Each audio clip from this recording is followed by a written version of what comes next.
No, very nice. You can ask as many questions as you want. I'm going to ask a little crazy questions and not feel too bad about it.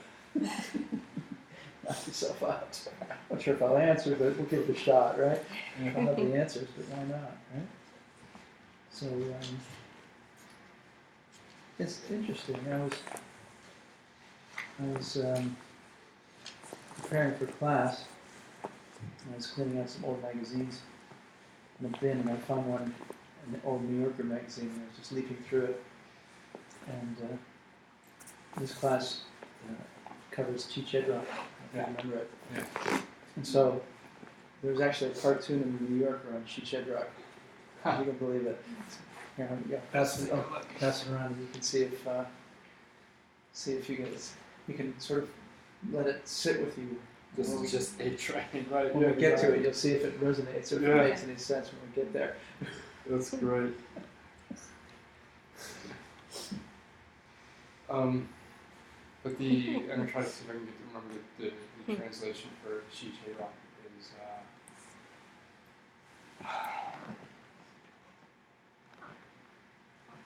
I know it has something to do with labels, right? And how things are interpreted, right? And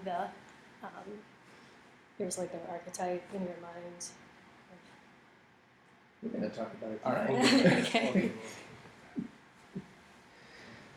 But interestingly, as in the cartoon, the letter A, or A, plays an important role in the concept and the explanation. Cool. So we'll meditate for a few minutes. Just to shift gears, bring the mind to a different place. So as well. So sit with your spine comfortably straight and breathing through your nostrils if you can.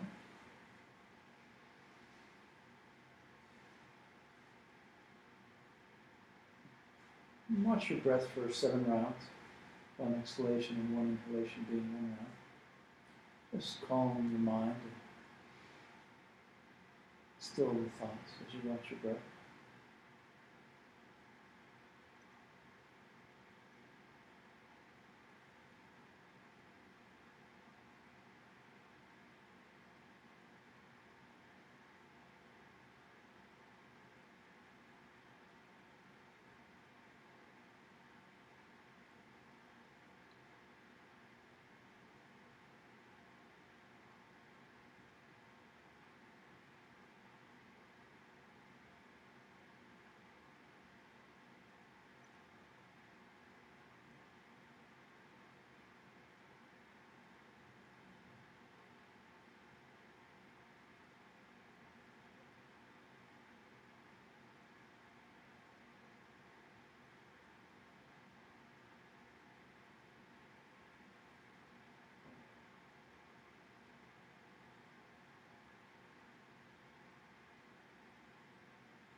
So we'll practice a little bit with meditating on emptiness and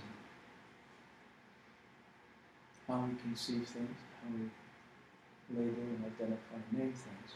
So bring your awareness to your shoulder and just see your shoulder and feel your shoulder and think about your shoulder for a moment. Just be aware of your shoulder.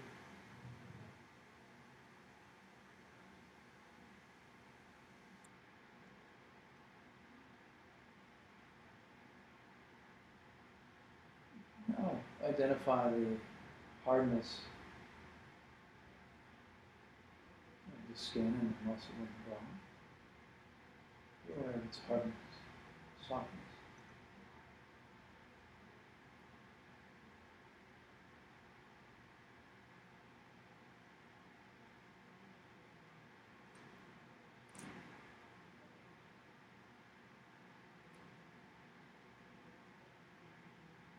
See the curve and slope of the line, shape.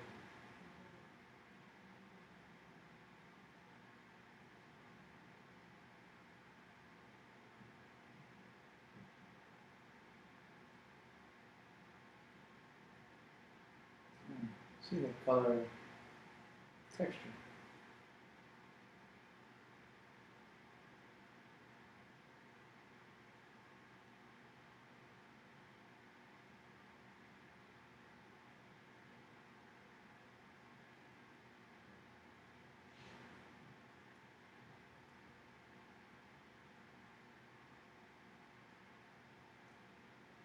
See where it begins and ends.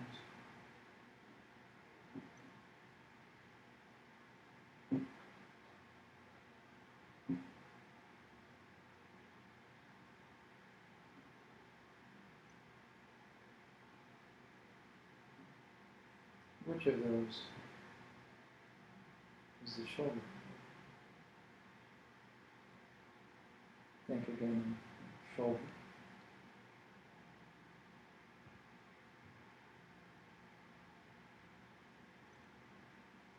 Is the almost bits when you think shoulder. Analyze what is shoulder, where does it come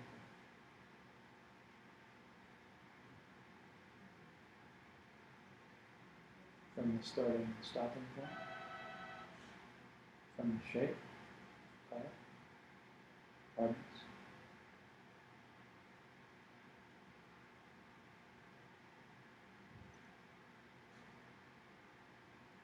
What creates a shoulder?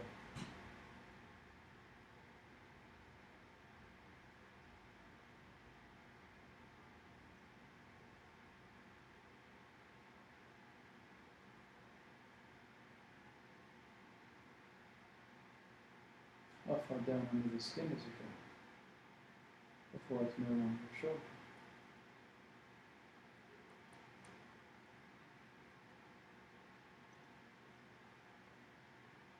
And you find where it starts and stops. Is it?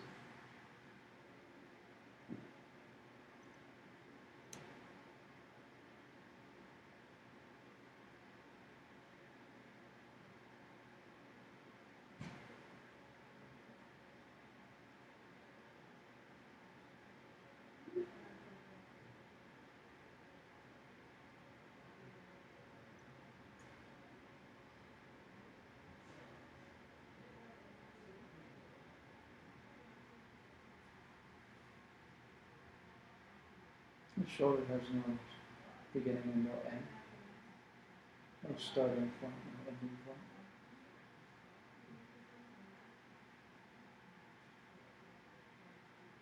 It's not in its color or shape or hardness.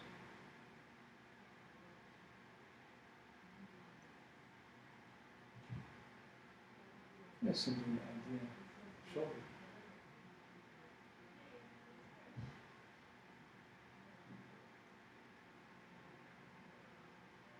Try to find it.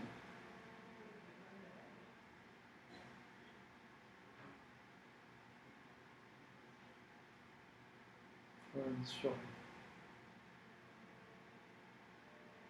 Where does it reside?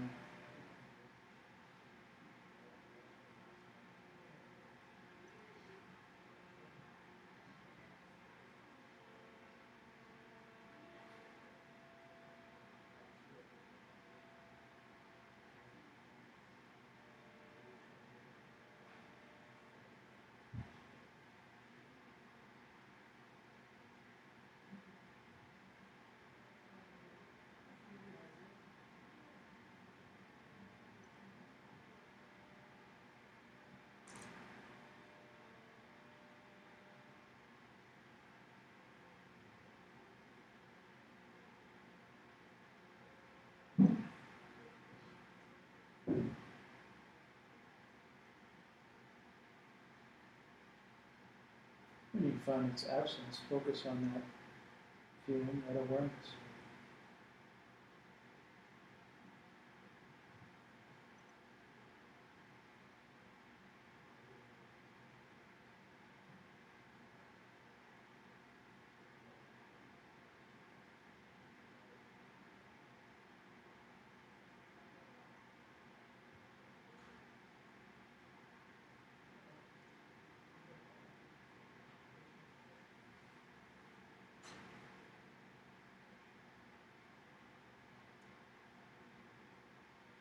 That is the emptiness of your shoulder.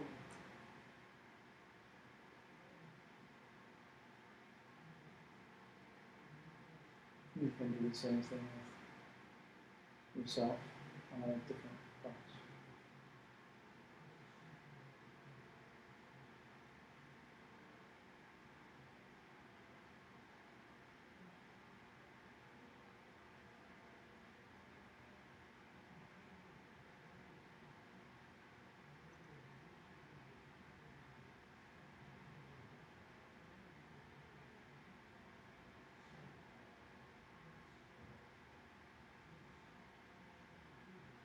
And ask yourself if it's possible to have the idea of holy being instead of shoulder.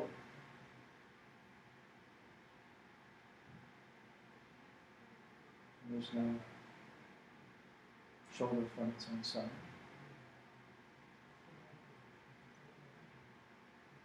That was supplied by the mind. What if the mind supplied something else? Something different?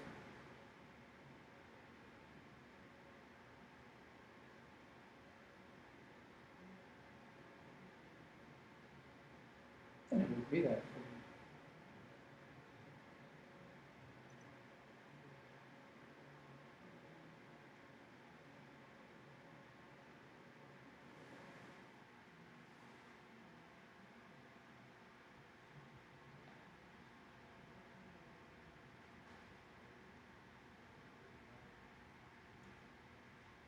Try to appreciate that.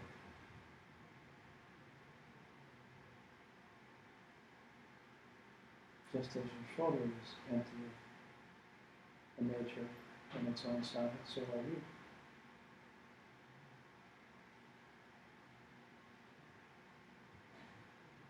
Just as there's no shoulder there, really. There's no you there.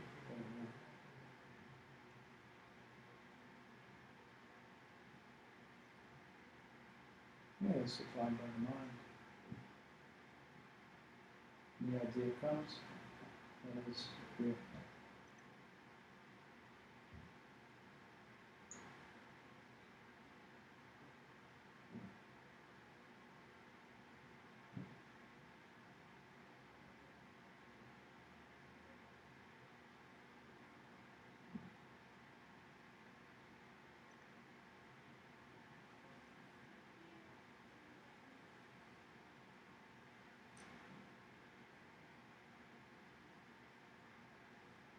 Trying to stay in that space in tonight's class. An awareness of the lack of self-existent nature.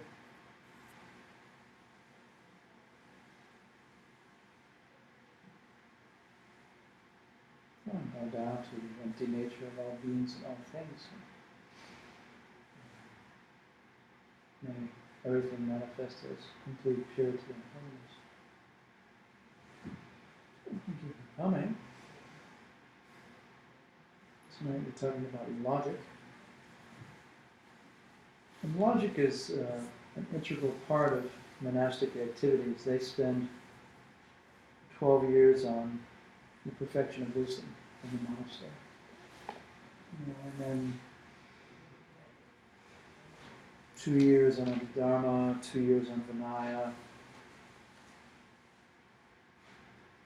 And for 18 years, or about 4 months a year, they spend on pramana, on logic and perception. So it's sort of fundamental to everything, and it's an important basis for all the other studies. So what is a valid perception? Anything you perceive. Yeah, I mean, we're having valid perceptions all day long, right? Any ordinary, normal observation, thought, is a perception. I mean, it's simply said, perception is reality. Right? Our perceptions are our reality. So, to the extent that I think this is a shoulder, it is for me.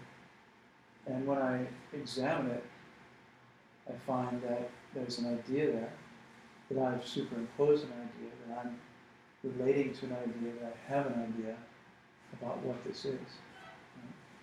Right? And it's impossible to find its nature and identity here in the thing without me supplying it from my mind. Right? So that's true of everything, just as we meditate upon the shoulder, how it exists, where it doesn't exist. Everything is that way. Perception is reality.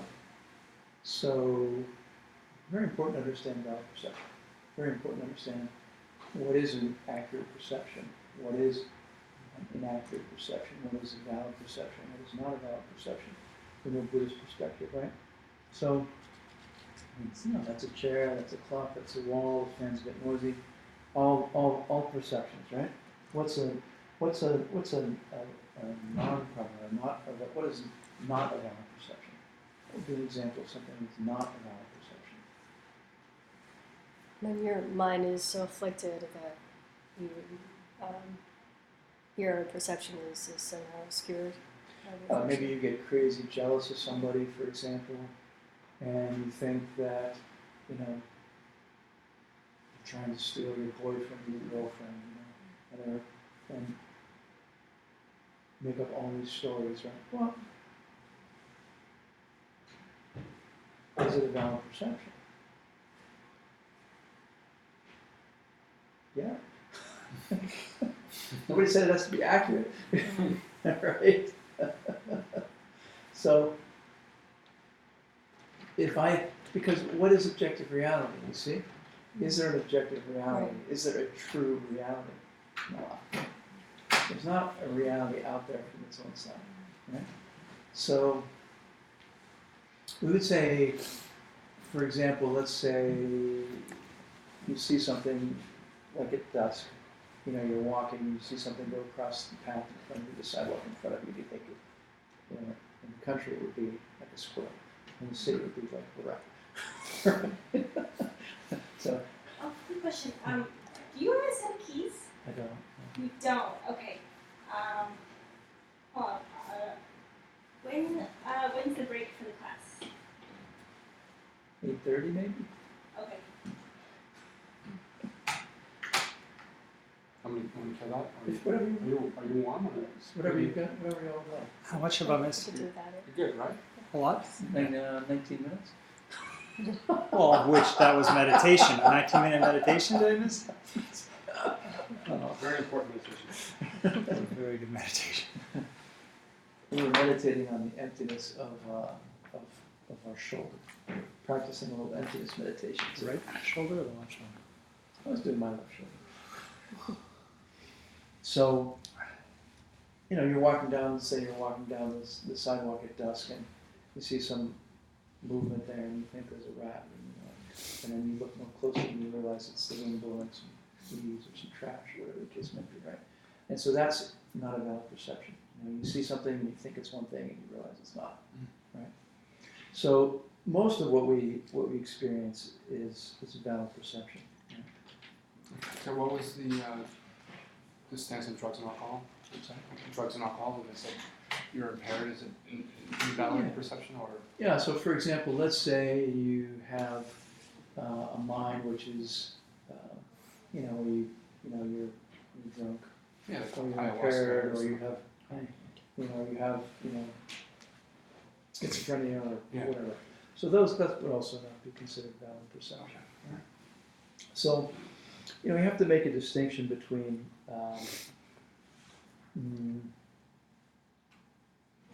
sort of regular, ordinary life, day-to-day, moment-to-moment observations and experiences, and things where we've just got it totally wrong.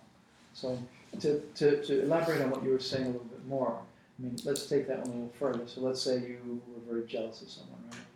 And you thought that, what was your perception of that? I have no idea. Not sure if something was there or not. Yeah. As an example, never mind. So, let's say, let's say you thought your boyfriend was, let's say you were jealous of this this lady, and you thought your boyfriend was sneaking around with her, right? And then you found out that she had moved, to another state and wasn't even geographically present, right? So that would be an example of a perception which is not valid and non-prominent, right? Like you just got it totally wrong, right? So a valid perception is our ordinary thinking, and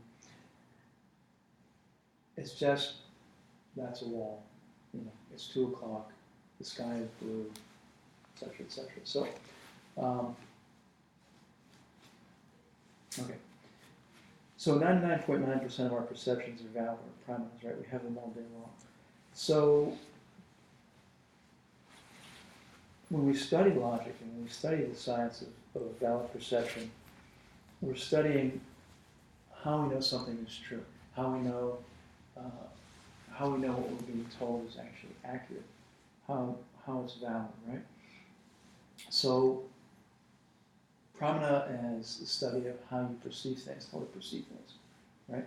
And so it's how to reason, how to think. And so when monks in the monastery start their classes, it's the first class that they engage in, and they start when they're like 13 years old or some such.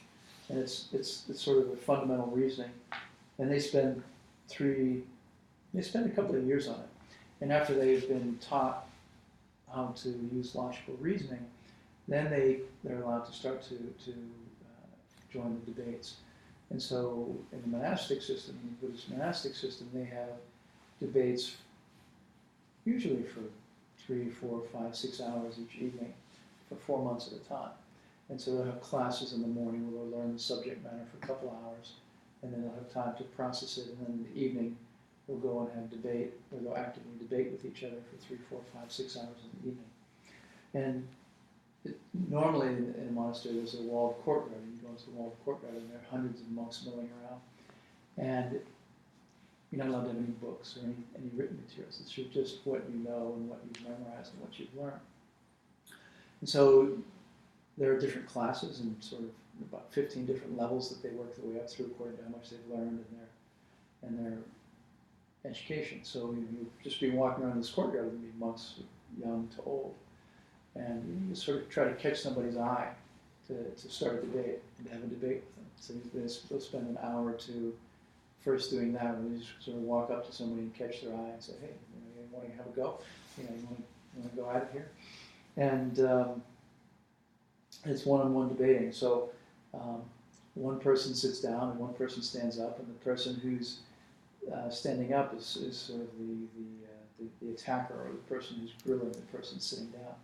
And the person who's sitting down can only answer yes, no, or not necessarily. And so there are formal rules, and it's not just kind of a free-for-all of people arguing back and forth. So the purpose of logic and debate is to train the mind in a certain discipline of reasoning. And so you frame a question, and you'll say yes or no. And then you have to reframe another statement or another question. And you get yes, no, or not necessarily. And you keep doing this, and you keep doing this, and you keep doing this to try to bring the argument to a logical conclusion. And it's sort of almost like a binary gateway, where you can only go one way or the other. There's no ambiguity, and there's no sort of fluffiness about it. Right? So, and so you think of something, you walk into the courtyard, and it's hundreds of monks milling about, and you find someone to debate with, and then you pick a topic very fast. You pick a subject very fast. You have to think of something to debate with them about, right? And so you take a statement, for example, and you would say, so you have a formality. One person sits down, and the other person stands up, and the one who's standing sort of drops their robe and bows in a very formal manner, sort of bowing to wisdom. And then you make an assertion. You would say something like, I guess this quotation at the beginning of the Pramana text, logic text, where they say that people shouldn't judge if you can't read their mind, isn't important. And so then that would be the assertion that it's okay to judge people. Right? The text saying don't judge people isn't an important statement. And so then you would start a debate on that basis, right? And then they come back at you, you make subtle wrong statements to try to flush out the position. And so you kind of, I don't know if you've ever seen any video or any footage of it, but there are hundreds of monks standing around, and they're typically very muscly, and they have a lot of energy, they're celibate, young, energetic, need to burn a lot of energy, so there's a lot of screaming, and there's a lot of jumping up and down, and there's a lot of rowdiness, and so sometimes you even see footage and it seems like it's a melee or a brawl, because they're so loud and they're so animated, and there's a lot of arm waving and gesticulating and clapping of hands and screaming and saying, what's wrong with you, stupid? And so it's all part of the process to break down the ego and train the mind in discipline. And so it's a raucous it's a raucous 5 hours every night basically to really grill a person. And so this is a tradition that's gone on for 2,500 years, to the time of the Buddha, where there are no books, there's no text, there's no paper, it's just what you know and your ability to reason quickly, because you have someone who's yelling at you, in your face essentially, demanding answers right now, and you have to think quickly and reason quickly. And so whatever you say comes right back at you continuously, hour after hour after hour. And by the end of the evening, you know that material extremely well. Right? So we'll spend an hour or two like that in the monastery, and then there'll be a couple of hours where it might be a class together, which is debating together, where you might have one person who is the attacker or defender, with everyone else ganging up on them. Right? So same idea. Right? So lots of screaming, lots of noise, and by the end of the night, you know what you're studying perfectly. So in the Buddha's time, debate was very serious, and it wasn't just sort of nowadays. In our society, in our culture, you do something, maybe it matters, maybe it doesn't. You argue with somebody, maybe it's relevant, maybe somebody cares, maybe they don't. And there's so many blogs, there's so many internet forums, everybody's got an opinion, right? In ancient times, in India and in Tibet, they took debate very seriously. And so if two different religious groups started debating with each other or arguing with each other, what would happen would be the king would be there, the court would be there. And so let's say, if the Christians were debating the Hindus, or the Buddhists were debating the Christians, or one sect of ancient India was debating another sect, then they would debate in front of the king in the court. And they would use logic, the formal rules of logic and debate. And it would become very obvious who lost, because it's like chess. You reach a point where you're boxed in by the logic and you can't say anything else. You have no possible reply left. And then you lose. And so if you lost in those days, in a religious debate, if you lost, you joined the other religion. So if the Christians were debating the Buddhists, and they had a debate in front of the king in the court, and the Christians lost, they would have to give up their garb and become Buddhist. And that Christian organization would no longer exist. They would all become part of the Buddhist organization, or vice versa. So it was very serious business when you would have different schools of Buddhism or different sects of Buddhism, or Buddhist masters and Hindu masters debating, and that the ones who lost really lost.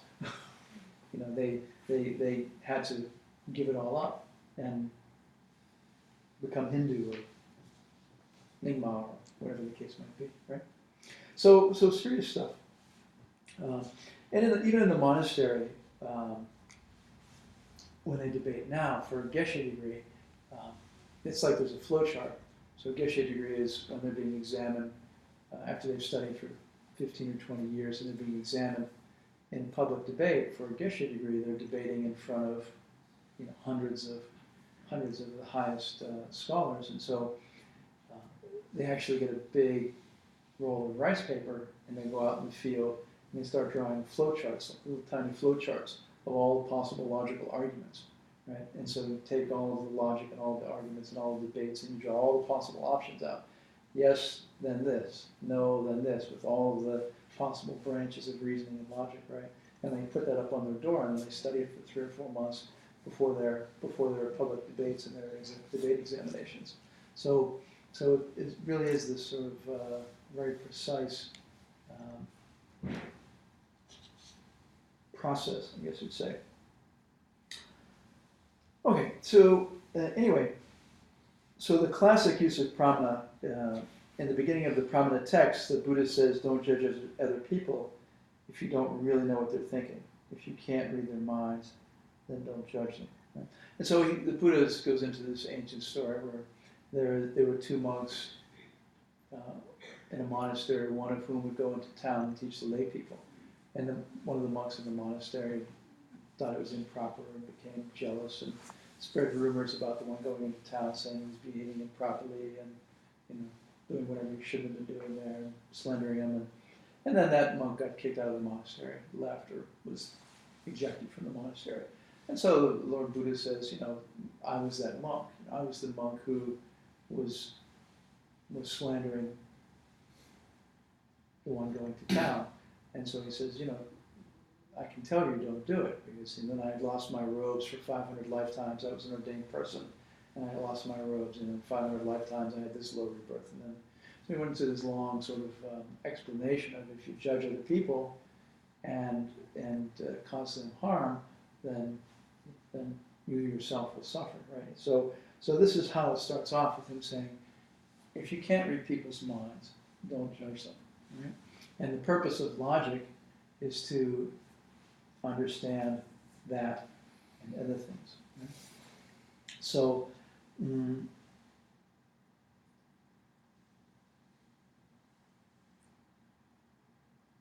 there's a great presumption. I'm saying it's normal to presume we know what's going on with other people. When we go through our lives, we're quite regularly thinking, that person screwed this up, that person did this wrong, this person's got this thing wrong in their life. They're messed up like this, they're messed up like that. They should have done this and they did that instead. So we have this sort of regular dialogue going on in our head around other people and how they should or should not be, or how they should or should not behave. Right? And so this is really what the Buddha is talking about. He said, don't try to manage other people's mental afflictions. Right? Take care of your own mental afflictions. Right? Don't try to get inside other people's head and say, if only they behave like that, they'd be a better person. And if they hadn't said this. So, if you think about it, right? Would you go up to someone and say, I know your bad deeds better than you do? I know what's going on inside your head better than you do, right? And you should behave like this and not like that, because I understand you better than you do. Right? You never do that. You would never say that to anybody, right? But it's a constant thought process. It's how we relate to people quite frequently, right?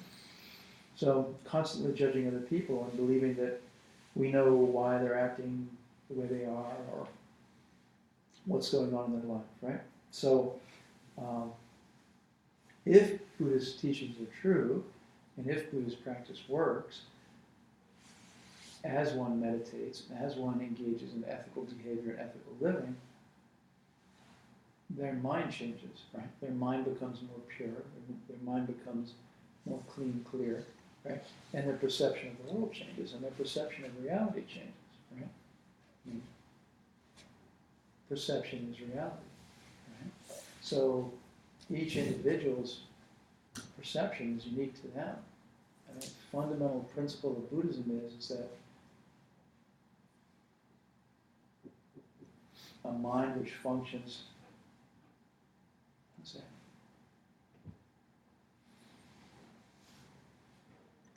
if you're a dog, it means you have a mind which functions to perceive that way. If you're a human, it means you have a mind which functions to perceive that way. If you're an angel, it means you have a mind which functions to perceive that way. Right? So it's just a basic principle of Buddhism. Yeah?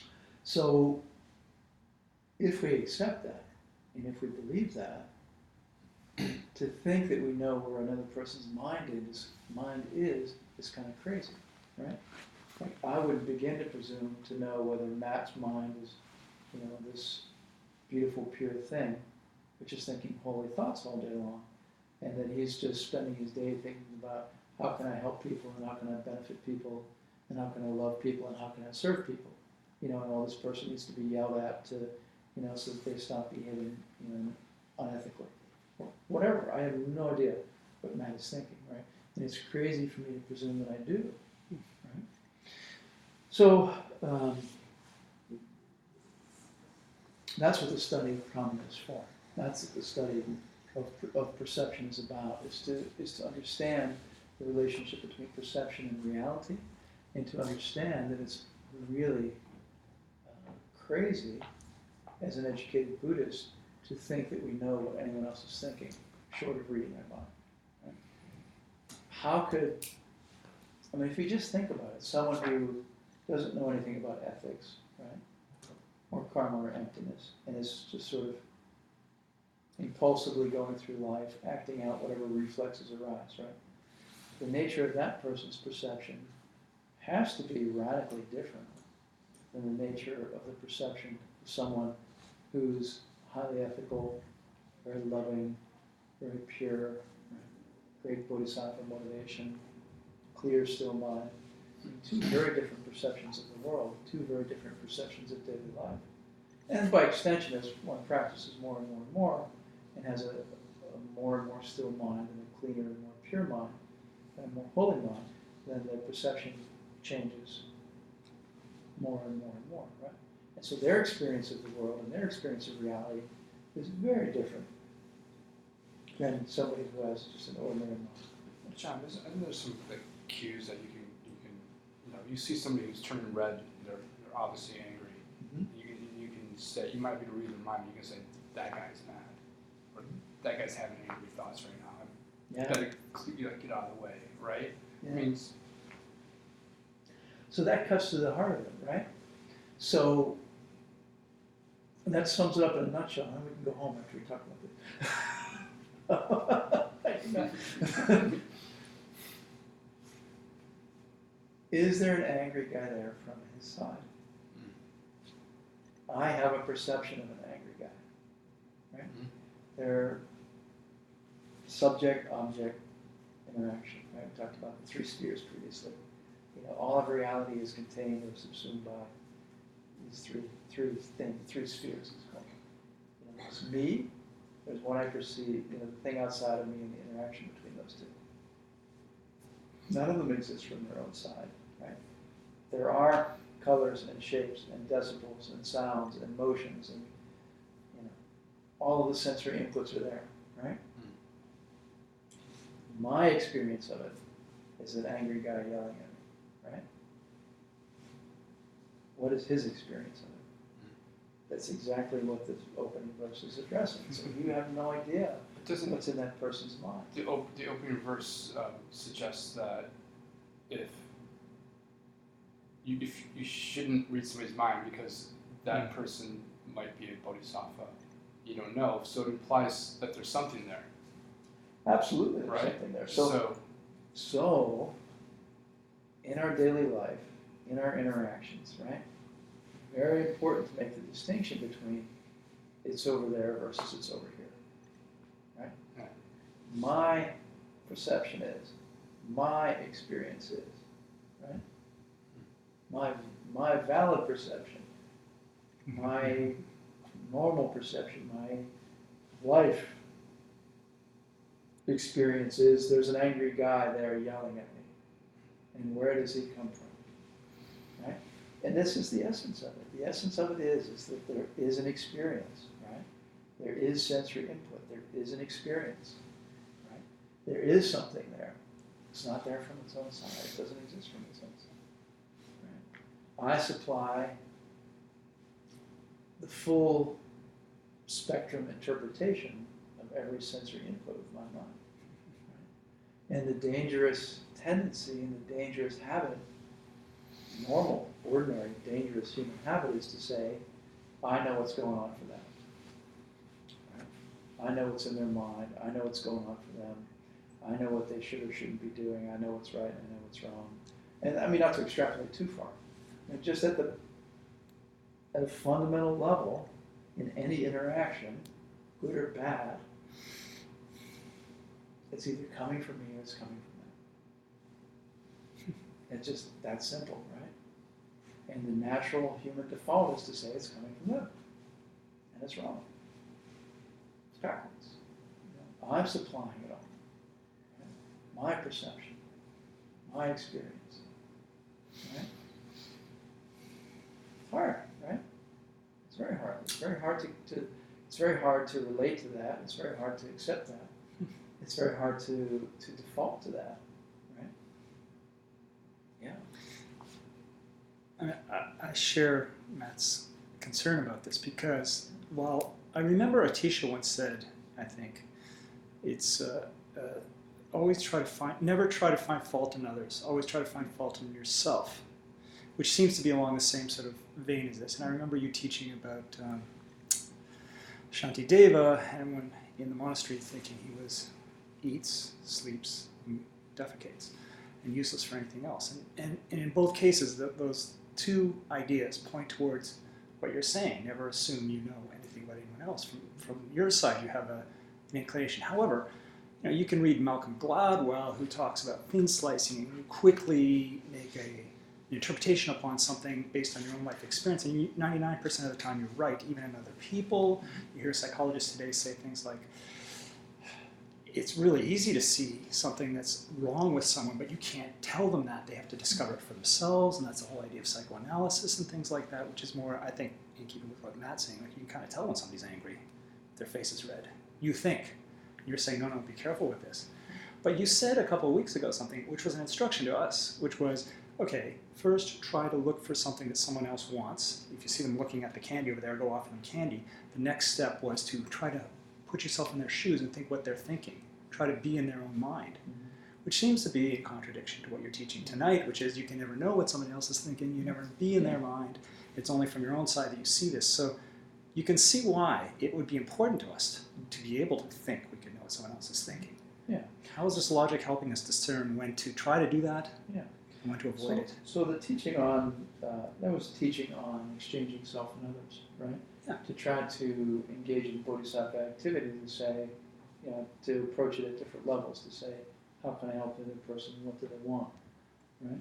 So that exercise is very beautiful and very powerful and very important, but it's also not presuming to know what another person's thinking, right? It's a training of oneself. It's a way to say, how can I empathize with the other person? How can I put myself in the other person's shoes to see what might make them happy and to see what they might like and to see what they might want, right? While simultaneously believing you can't know what they would want. No, you can't. Unless you can read their mind, right? It's a training. It's a training for oneself. So, let's make a distinction between practices to train oneself to think a certain way, right? There are a lot of techniques and there are a lot of practices to train oneself to develop compassion or loving kindness or whatever the case might be, right? That's all great and that's all well and good. That's speaking about certain methodology and certain practices, right? And there are dozens and hundreds of them, right? So we're talking, and it's fun, it's good, and it functions. We're talking about the nature of perception now, and we're talking about how things exist and how things don't exist, right? So ultimately, in normal conventional reality, in a normal conventional life, stream of thought, perception is life. It's valid reality. It's conventional reality, right?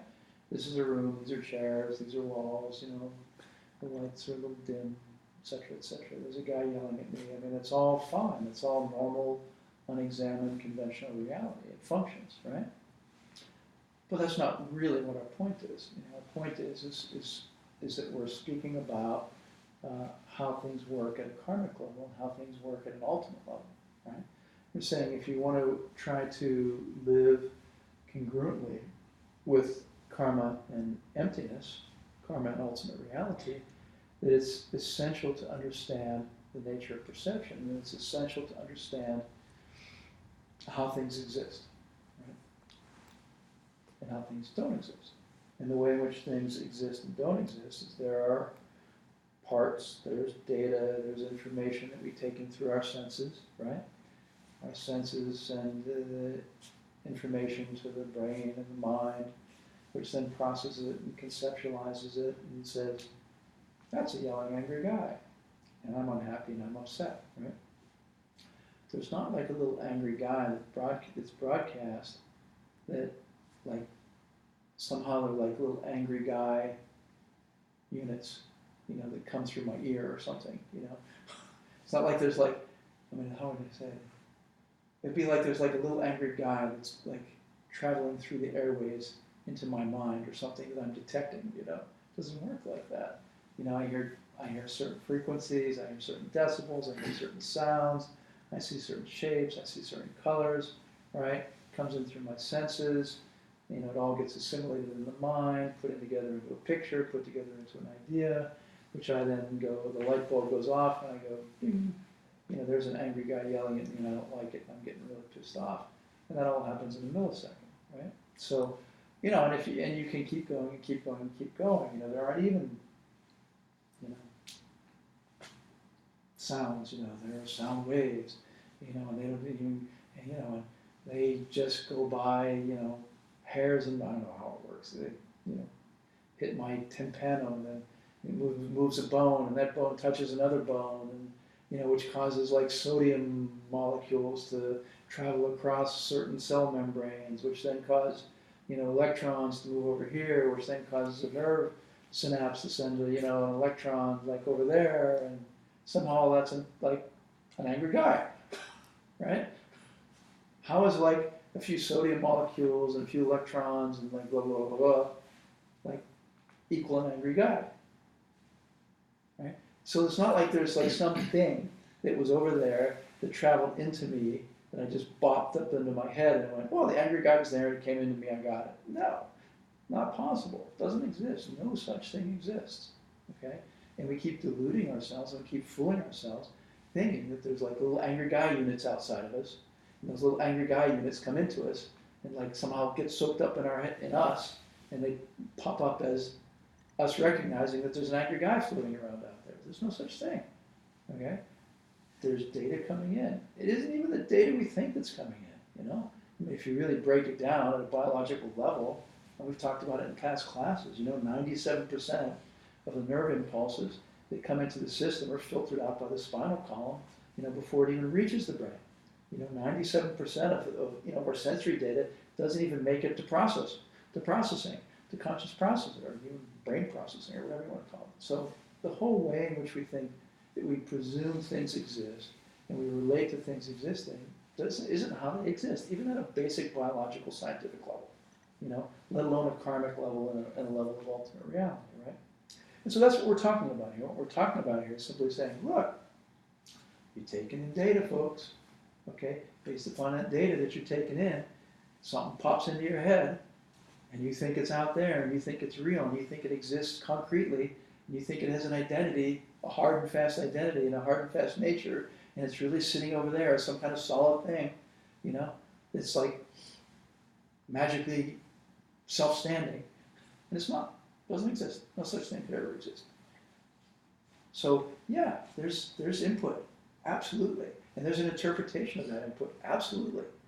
The key point here being that the interpretation is my issue. Yeah, the process and the output is my issue. Is there different Buddhist schools that would present a little bit differently? Maybe not, instead of seeing this like everything is empty, like it's like, especially like the environmental things, like maybe like a mountain or rocks or something like that. Yeah. Obviously, it's pretty obvious. Everybody's gonna look at a rock and maybe take it a little bit differently, right, from their own side. But it doesn't have to be like so concretely there, but it's there. There's a lot of data there, right? And I forgot. I was reading somewhere. I forgot what it was a while ago. Like it's not the 5 heaps, so it's like 4 or 5 Sconces. Maybe that's That's what it just is. Sanskrit. Yeah. So what are those 4? What are those 4 or 5 sconces? Are they? Well, that's just the different ways of describing the stuff that makes you up. I mean, so when you get into the 5 heaps then. that's the same. Okay. So it's form. You have your physical form. Yeah. You have your feelings. You have consciousness. I meant something outside of that, like especially with like the environment or the universe or something Well, like there are that. a lot of different schools of Buddhism. There are Yeah. a lot of different philosophical positions within Buddhism around Sure. how the mind exists.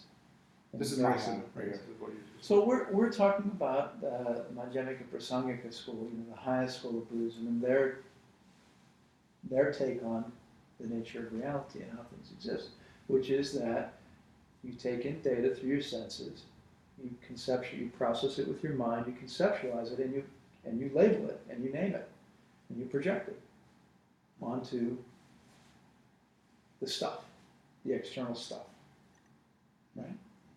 So, I mean, think of it like from quantum physics perspective. There's like cosmic stuff there, which you can't really define. There's like potential. I mean, if you want to do it from a quantum physics perspective, there's something there which is pure potential, right? And like the observer interacts with it, and the observer brings it into being and experiences it, and that is it, right? It's like that. No, I get it. I guess the only thing I would challenge is that it seems like in the school it's always saying it's not really there, or it's I understand it's not there from its own side as perception that way, but there's still maybe some data that maybe like a certain degree of, I don't want to say self-existence because that's pretty easy to argue against, but there's like something there, right? There's something there. There's some universe there. There's some like There's stuff. Stuff. There's Understand, stuff. like you say data. Data stuff. But I don't know. I feel like every time we say, that's coming from you. The interpretation. Yeah, is coming from you. Maybe a large amount of it, yeah, but maybe not all of it. Well, there are schools that say that. Yeah. I mean, there are definitely schools that say that. There are schools that say, there are things which are self-standing. There are things which, have to be there. Yeah. They're not supplied by the observer. So yeah, there are schools that think that. I know it's like a little different, right? But I'm not saying like a God particle or something like that. Mhm. It's just I don't know. It's hard, if you follow it down the rabbit hole, it becomes more and more of a conundrum, or it becomes more and more of a challenge to let go of our old ways of thinking and our old assumptions or old habits. Because if you say, look, just to follow the scientific thing, right? Okay, there's molecules. We got the molecules. We used to have the billiard ball theory of molecules, and atoms and whatnot.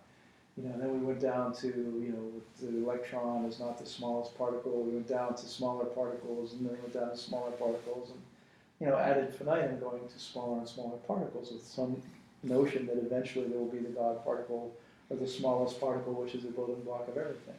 But we've been through all those arguments, which are and I'm fine with that. I'm like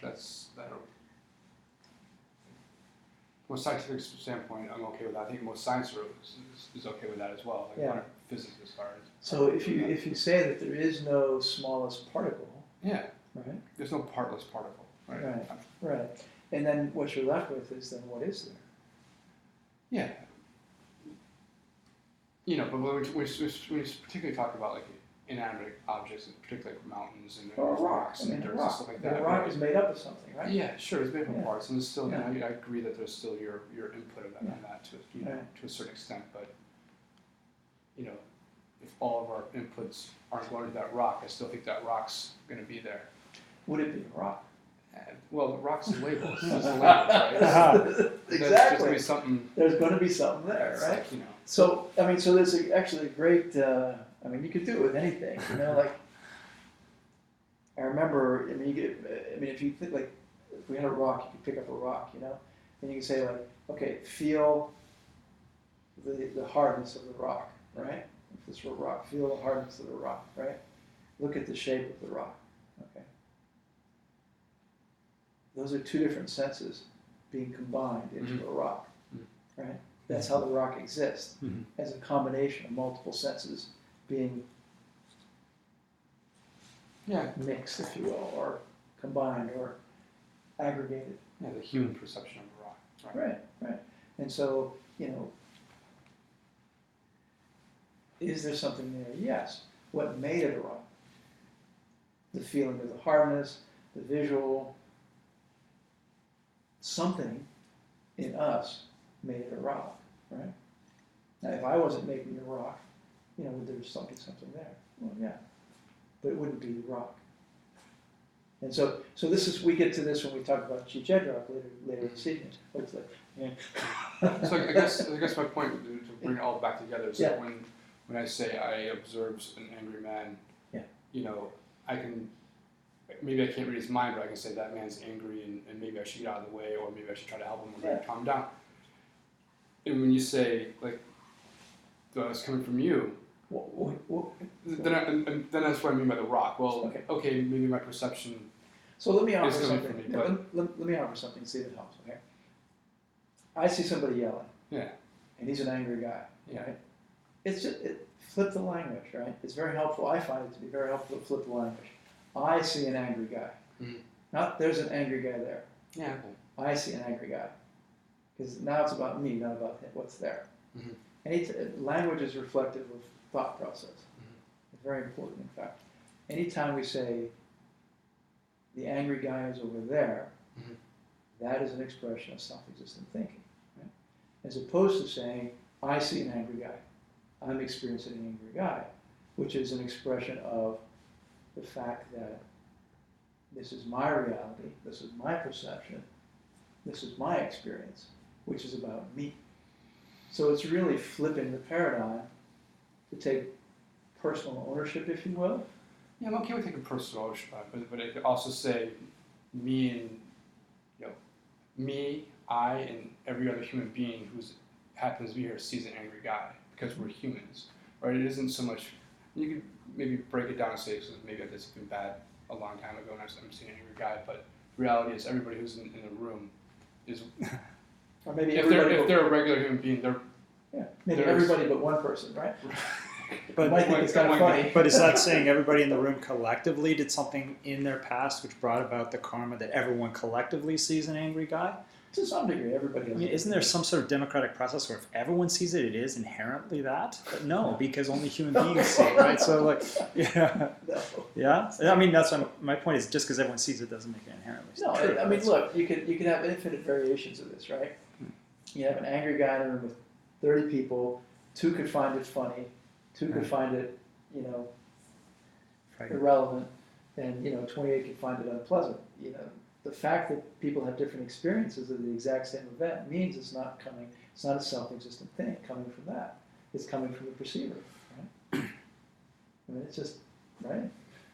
yeah, I mean, we're human beings. I mean, that's what it's kind of boils right down to. If you're a human being, you're going to, you see somebody like that, that's our nature, right? So that's our collective karma being a human being, right? We're going to see. Or could someone have a different reaction which says, gee, I'm really sorry that you're so upset. I'm really sorry you're having such a bad day. And Yeah, but you have a reaction to that, right? We're talking about perception here, though, right? Mhm. Like reading, I'm not trying to read his mind, but I'm saying I can, to some degree, get inside his head and see, and come to the conclusion like how that guy's really upset. yeah. I was simply offering that it's possible to have a lot of different reactions to the angry guy, right? Yeah.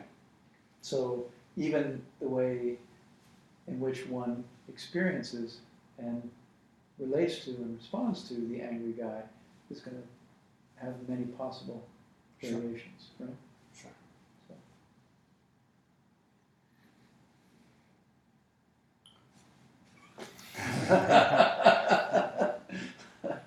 Okay, we'll go on. So there are basically 2 types of pramana, right?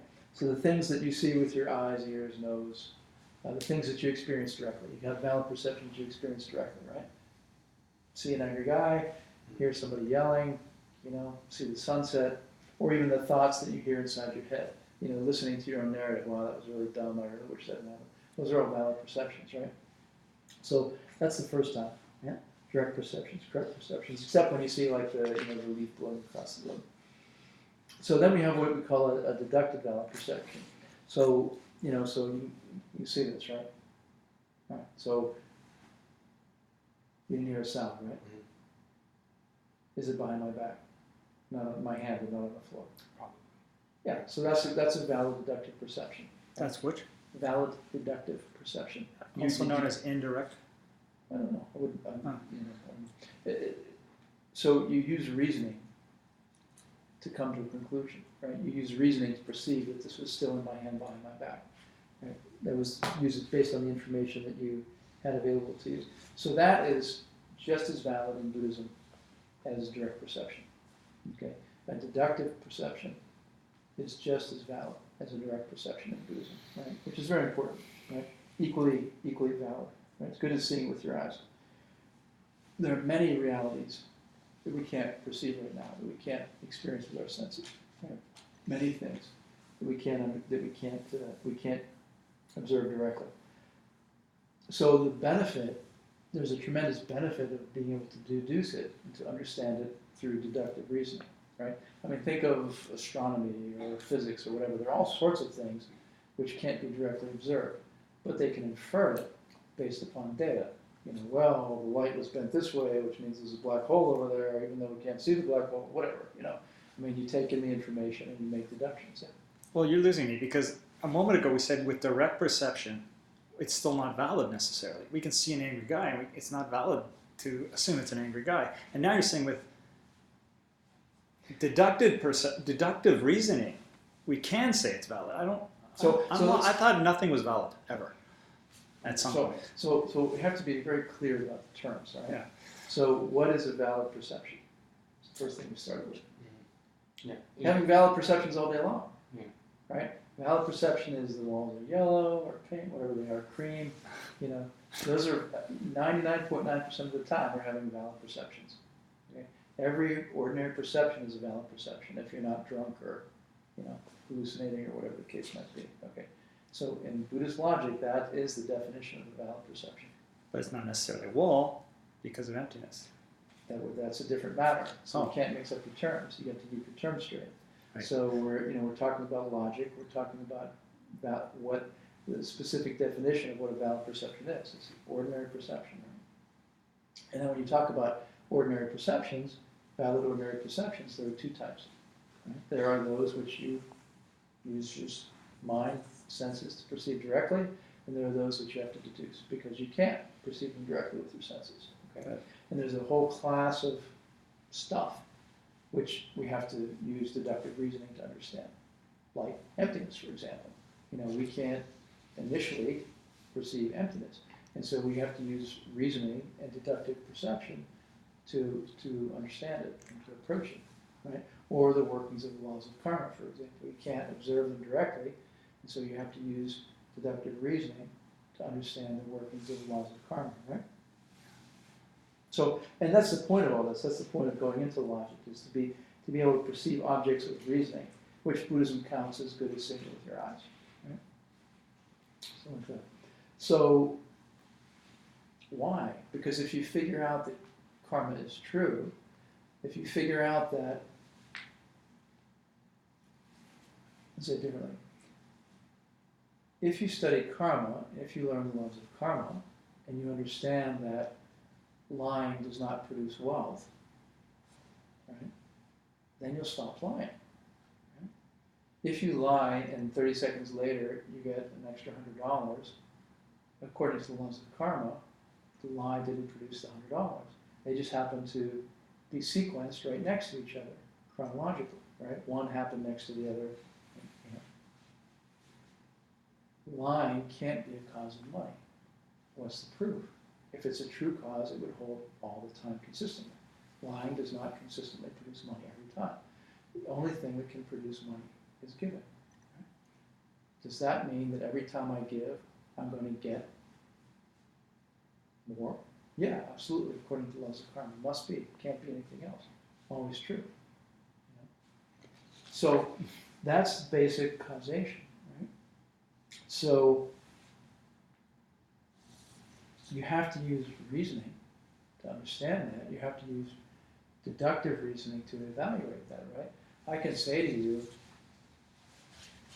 for a cause to be true, for something to be a real cause, science and Buddhism agree that it must always hold. You know, science would never say that, you know, an experiment that works 50% of the time proves causation or proves a scientific principle, right? Never would accept it. It has to be replicable every time, or else it's not a law, right? Or else it's not a truth, right? Buddhism says the exact same thing. You know, for something to be a real cause, it has to hold true every time, okay?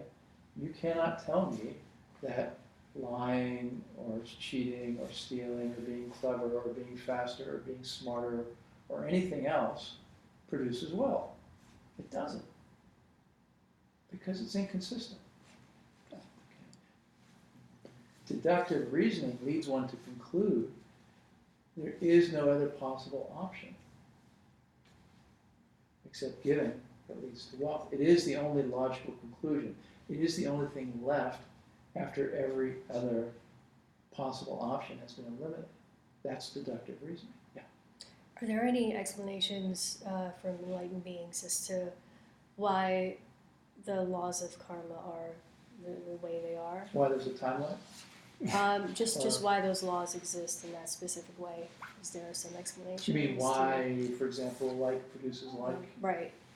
Why helping others is a virtue? Mhm. You know, it goes back to the definition of karma. It's an interesting question in that you would say, you know, it's almost like who made the laws or what made the laws or why the laws, those laws, right? Mhm. And a way to think about it is that, like science, it is an observation of how things function, right? So I mean, when we do it in our society and culture, when we do a scientific experiment, we observe phenomena, we observe data, and we draw a conclusion. That's the exact same thing. So from a Buddhist perspective, the laws of karma are the result of that same process, right? Observing outcomes, observing relationships, observing what produces suffering, what produces happiness, right? And then defining it, right? So that's how I would describe it. You know, it's not that, so this is my take, right, from the scripture. It's not that someone wrote down this is the law of karma because they sort of uncovered it behind the magic cloud in the sky or something. You know, they went to the right universe and it was written in tablets there and they wrote it down and brought it back here. Not like that. Right? It's not that there was a magical law that was discovered, right? That's my perspective on it. It's that, you know, deep analysis and deep study and deep observation of reality and how it functions, right, was documented and offered as a law of karma. You know, someone figured it out and wrote it down and conveyed it to us to say, hey, you know, this is what produces happiness. This is what produces pain. This is how things work. You know, if you do this, you get this outcome. If you do that, you get that outcome. I mean, you can observe it. So that, again, this goes back to the importance of logic, deductive and direct perception, right? Right? A holy being can perceive it directly, right? A holy being can directly perceive, can have a direct valid perception of the workings of the law of karma. They can say, oh, I see subtle reality, I see highest reality, I see the stream of karma and how it ripens and how it unfolds, I see all these vast infinite interconnectednesses and causations and yada, yada, yada, right? No benefit to us, doesn't help us, we can't do that. So, you know, the great blessing that we have is that, you know, holy teachers like Geshe Michael and other teachers have said, let me help you understand how to use deductive reasoning so that you can get this. You can't validly perceive it. Let me help you perceive it through deduction, okay? Use your logic, use your powers of reasoning, and deduce what true causation is. Deduce through your logical processes that a cause must always hold true. And through process of elimination, every other possible cause has been scratched, right? Except giving produces abundance. That's deductive reasoning, right? Which Yeah. relies heavily on experience. well, then that would be direct valid perception. Mm. So it's a combination of two, isn't it? I mean, we have a certain capacity for direct valid perception. And there are deep things and profound things which we cannot validly perceive. And when one first meets a spiritual path or Buddhist path, karma takes time to ripen, for example. And if someone said to you, oh, which Geshe Michael is prone to do, says, go be generous and you'll get rich next month, right? Maybe it works, maybe it doesn't. Karma may not ripen that quickly, right? But skillful means and training can lead one to have deeper and deeper conviction that it is true. But the logic, the deductive, valid reasoning is essential to being able to live it in a consistent way. So thank you for that. You can see how this would be confusing to those of us who don't believe it yet. Sure. That we would think perhaps deductive reasoning could be invalid when we say, if you are generous, you will have. Yeah, you could say, well, I'm not confirming that with my valid accumulation. perception, right? I mean, shoot, I give money away all the time. I don't And see myself sometimes- getting rich. And sometimes we have a fire in our apartment the next day. Yeah. Or we get robbed, or Yeah. we. Absolutely. So how? Absolutely. So where does the valid part come? Because why is one observation valid and the other not? Or deductive, one deduction valid and the other not? I mean, So, well, Or at some point it becomes faith, not science, in my opinion. so this is again the importance of logic, right? Because one has to say, what caused the fire in my apartment? Where did it come from? But we could continually find other causes to explain what we want to believe is the theory of karma, but it could be invalid deduction. I'm not sure what that means, but I mean, if you want to talk about believing in karma, for example, right? Take as an example, right? Then one would typically study it, right? And test it and evaluate it and analyze it and say, makes sense or it doesn't make sense.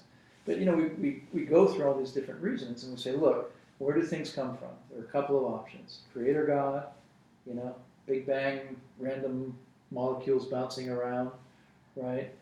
Causes karmic causation, or nothing means anything and it's, too hard to understand and I'm sure there's a reason, but I can't figure it out, right? I mean, there aren't that many options, basically, right? Or pure randomness. Well, that was, the Big Bang molecules bouncing Okay. around, yeah. So, one checks out one's possible alternatives and evaluates each of the possible alternatives and says, which one makes the most sense to me? And then, once you evaluate it, once you conclude it, then you take it further, right? And this is, so it goes back to what we were talking about last week, which is, or one of the recent weeks was, not having the destructive doubt, which is sort of, or is unresolved doubts, which is like, I can't figure it out, and just never get clear on this. And when it goes on for years and years and years, and there's no, it's just wheel spinning, right? So there are a finite number of options. They can be evaluated. One should evaluate them. One should come to a conclusion, and one should move forward. It's like that. We should move forward because material cover. But really important stuff. Thank you, because this is exactly the reason to study logic. This is exactly the reason, to talk about valid perception. In every religious tradition, you have to evaluate what's true and what's not true, right? How do you evaluate it? I mean, you have to know how. You have to be able to analyze it and sort of come to some kind of conclusion, right? So, and deep, profound things, right? I mean, first you see things by reasoning, deduction, and later you can see them directly. You can have a direct, valid perception. And in the case of emptiness, we're using deductive perception.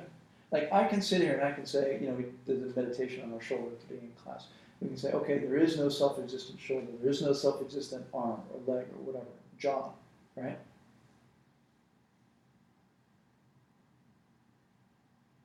Through applying that deductive reasoning, I can get to a point where I can eventually have a direct, valid perception. Right? And if I can have a direct, valid perception of emptiness and ultimate reality, then my life has changed forever. I'm guaranteed to become enlightened. You know, I see my future enlightenment. You know, I'm end my suffering forever, right?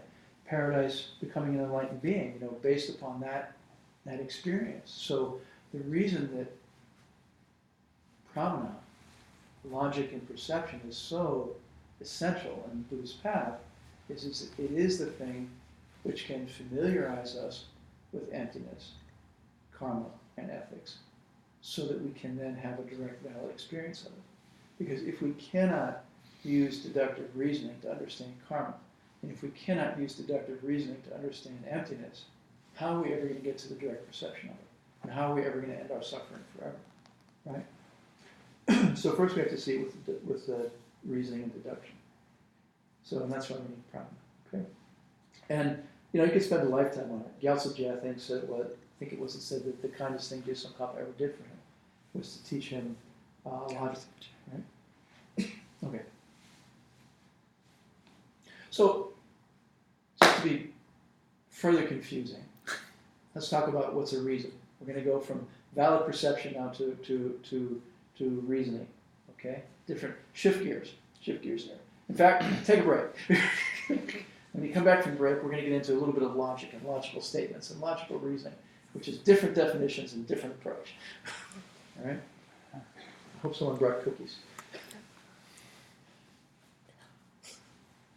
I brought some flat bread. Oh, We'll take good. it. Yeah. Yeah. Or it's like chips, flatbread chips from Brooklyn. It's like Brooklyn. Yeah.